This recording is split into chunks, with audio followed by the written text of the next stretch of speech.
నీతో ఎప్పుడైనా రాధిక బాగా బాధపడుతూ ఉంటుందా, ఏదైనా చెప్పుకొని ఏడుస్తూ ఉంటుందా, ఫ్యామిలీని మిస్ అవుతున్నా, సో మన పెళ్ళి వల్ల ఫ్యామిలీ కలవాలని చెప్పేసి ఇట్లా మాట్లాడడం జరుగుతుంది ఎప్పుడైనా? అదే ఫ్యామిలీ గురించి, ఫ్యామిలీని మిస్ అవుతున్నా అనే మాట చెప్తుంది.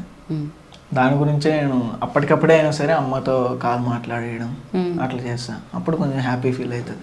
హ్యాపీ ఫీల్ అయ్యి హగ్ ఇస్తుంది. అతను ఏంటంటే వరకే ఆపుతుందా, కిస్ ఏం పెట్టదా?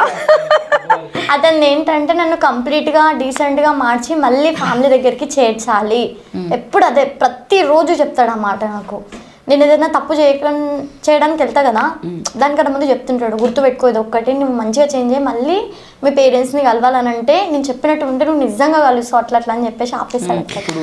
సో ఇప్పుడు రాధిక లైవ్లో స్మోక్ చేస్తుంది, నువ్వు డైరెక్ట్ ఆపగలుగుతావా? ఏం మాట ఇస్తావు? మాకు శివ స్టూడియో నుండి రాధిక నువ్వు పెళ్లి చేసుకోవడానికి రెడీ అవుతున్నావు, బట్ ఇంకొంచెం జర్నీలో అది కూడా తెలియదు, మనము దాని గురించి మనం మాట్లాడేది ముందుది కాబట్టి.